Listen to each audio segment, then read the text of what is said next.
Back to news. పార్టీలు మారే వారితో కాంగ్రెస్ పార్టీకి ఎలాంటి నష్టం లేదని ఫిరాయింపు నేతలకు ప్రజలే బుద్ధి చెప్తారని Congress party star campaigner Vijayashanti అన్నారు. పార్టీని విడినే సీనియర్ల స్థానంలో యువరక్తాన్ని ఎక్కించి పునర్వైభవం తీసుకొస్తామన్నారు. పార్లమెంట్ ఎన్నికల్లో సత్తా చాటి కేంద్రంలో అధికారం చేపడతామంటున్న విజయశాంతితో మా ప్రతినిధి నిరంజన్ ఫేస్ టు ఫేస్. ఎన్నికలు సమీపిస్తున్న వేళ మెదక్లో కాంగ్రెస్ తెలంగాణ మెదక్ స్థానాన్ని సాధించుకోవాలని గురిపెట్టారు. ప్రస్తుతం మనతో పాటు కాంగ్రెస్ స్టార్ క్యాంపెయినర్ విజయశాంతి గారు ఉన్నారు. విజయశాంతి గారిని అడిగి మెదక్లో తన ప్రచారం ఎలా జరుగుతుంది, అలాగే వారు గెలుపు అవకాశాలు ఎలా ఉన్నాయో తెలుసుకుందాం. మేడం చెప్పండి, మెదక్ పార్లమెంట్లో మీరు ప్రచారం నిర్వహిస్తున్నారు, మెదక్ స్థానాన్ని కైవసం చేసుకోబోతున్నారా, ఎలా ఉంది మీ పరిస్థితి? మెదక్ పార్లమెంట్ పరిధికి వస్తే మా క్యాండిడేట్ కొత్త క్యాండిడేట్ గాలి అనిల్ కుమార్, ఆయన పోటీలో ఉన్నాడు ఇప్పుడు. సో బాగుంది. ఒకటి ఏంటంటే కేసీఆర్ దొడ్డిదారిలో వెళ్ళి ఈవీఎం ట్యాంపరింగ్లు చేసి గెలుస్తున్నాడు. అండ్ మొన్న ఎమ్మెల్సీ ఎన్నికలు జరిగినప్పుడు మా కాంగ్రెస్ అభ్యర్థి గెలిచాడు ఆయన. సో బ్యాలెట్ బాక్సుల్లో గెలుస్తున్నారు, ఈవీఎం అనేటప్పటికి ట్యాంపరింగ్ చేస్తున్నారు.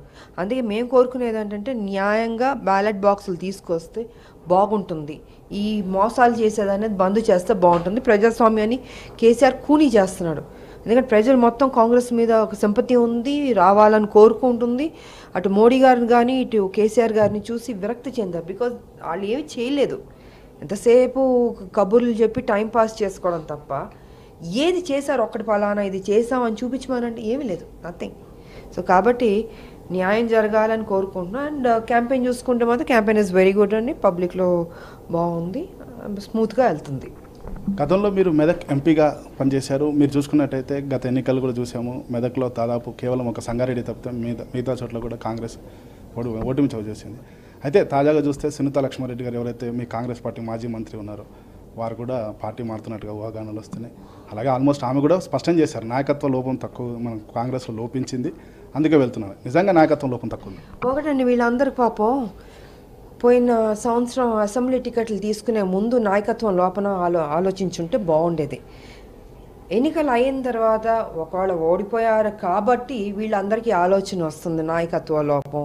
అభివృద్ధి నాకు 1 monthలో కనపడింది టీఆర్ఎస్, ఈ అభివృద్ధి కనపడింది లేదు, ఏమీ లేదు, నాయకత్వం లోపం లేదని. ఒకటండి, పాత నీరు పోద్ది కొత్త నీరు వస్తుంది, పాత నాయకులు పోతారు కొత్త నాయకులు వస్తారు. ఈ పాత నాయకులు చూసి వీళ్ళు చేసిన అవినీతులు చూసి ప్రజలు కూడా విసిగి చెందారు. ఇప్పుడు టీఆర్ఎస్ని చూస్తే కూడా నిజంగా విసిగి చెందుతున్నారు ప్రజలు. సో ఒక మార్పు అన్నది మా దాంట్లోకి వస్తుంది, మా కాంగ్రెస్ దాంట్లో.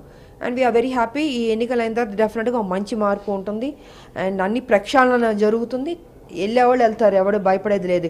కొత్త నాయకులు పుడతారు, ప్రజల్లో ఉండే నాయకుడు వస్తాడు. రాహుల్ గాంధీ గారు డెఫినెట్గా శ్రద్ధ తీసుకుని నీట్గా చేస్తారని మేము అనుకుంటున్నాం. మా కాబోయే ప్రధానమంత్రి రాహుల్ గాంధీ గారు. అండ్ డెఫినెట్గా వస్తే ఈ దేశం బాగుపడుతుంది, ముందు మా తెలంగాణ బాగుపడుతుంది. ఎందుకంటే ఈ దొరల పరిపాలన పోతే బడుగు బలహీన వర్గాలు వాళ్ళ దొరల కాళ్ళ దగ్గర కూర్చోబెట్టించుకున్నాడు.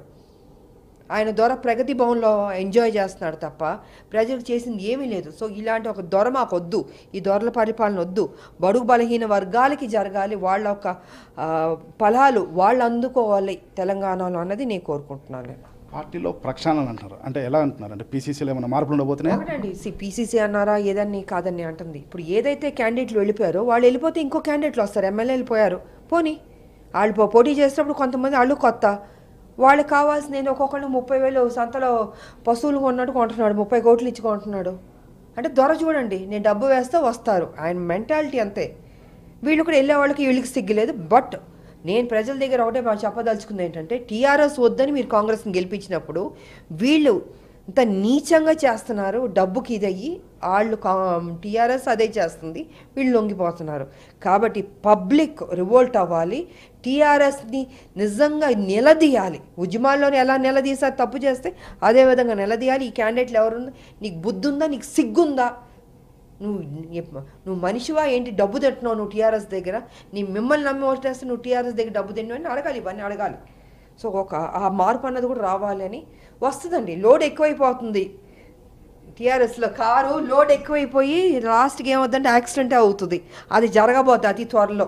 మేబీ ఎన్నికలు అయిన తర్వాత పార్లమెంట్ అయిన తర్వాత మొత్తం రివర్స్ అవుద్ది గేమ్ అని నేను అనుకుంటున్నాను. అదే కాంగ్రెస్ పార్టీ స్టార్ క్యాంపెయినర్గా ముఖ్యమైన పొజిషన్లో ఉన్నారు కనుక మీరు అలా మాట్లాడారు. కానీ మీరు చూసినట్టయితే వెళ్తున్న వారంతా కూడా ముఖ్య నాయకులు, అంటే మీకు మాజీ మంత్రులుగా పనిచేసిన వారు, అలాంటి క్యాడర్ పోతున్నప్పుడు ఖచ్చితంగా పార్టీ బలహీనపడుతుందని అనుకోరా? చాలా సంవత్సరాల క్రితం ఇలాంటి సిచ్యువేషన్ వచ్చిందండి. దాన్ని దాటి మేము వచ్చి మళ్ళీ ఫామ్ అయ్యి మళ్ళీ అధికారంలోకి వచ్చాం. సో దిస్ ఇస్ మాకు కొత్త ఏం కాదు అది. అండ్ కేసీఆర్ పాపం ఏదో పిచ్చి పిచ్చి లెక్కలు వేసుకుని కాంగ్రెస్ని లేకుండా చేయాలనుకుంటున్నాడు. ఆయన ప్రాంతీయ పార్టీ, ఇది జాతీయ పార్టీ. ఆయన ప్రాంతీయ పార్టీ మొత్తం అడ్రస్ లేకుండా పోతుంది. కుక్కలు చింపిన విస్తరాకు టీఆర్ఎస్ పార్టీ అవుతుంది. మేము డెఫినెట్గా మేము నమ్ముతాం. చివరగా మెదక్లో టీఆర్ఎస్ మీ ప్రత్యర్థి ఎవరైతే ఉన్నారో 5 నుంచి 6 లక్షల మెజార్టీతో గెలుస్తూ ఉన్నారు. మీ గెలుపు అవకాశాలు ఎలా ఉన్నాయి?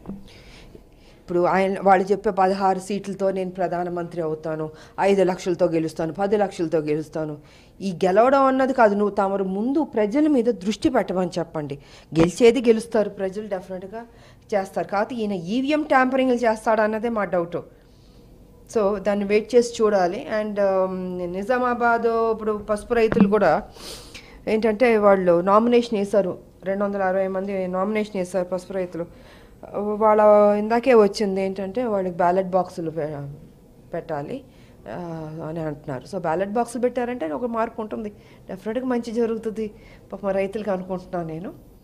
అది పెద్ద దెబ్బే టీఆర్ఎస్కి. సో మేబీ అక్కడ క్యాండిడేట్ పరిస్థితి ఏంటో, టీఆర్ఎస్ క్యాండిడేట్ ఏంటో దేవుడు తెలియాలి. ఇది మొత్తం మీద పార్టీ మారుతున్నామనంతా కూడా వాళ్ళ స్వప్రయోజనాలకు మారుతున్నారు. కాంగ్రెస్ పార్టీ బలంగా ఉంది, ఎలాగైనా సరే సెకండ్ కొత్త నీరు వస్తుంది, పార్టీ బలోపేతం అవుతుంది. భవిష్యత్ కాలంలో కూడా రాహుల్ గాంధీ ప్రియంగా కాబోతున్నారు. ఖచ్చితంగా మళ్ళీ పార్టీ పునర్జీవం పోచుకుంటుందని విజయశాంతి గారు అంటున్నారు. కెమెరామెన్ బాలుతో నిరంజన్, AP24.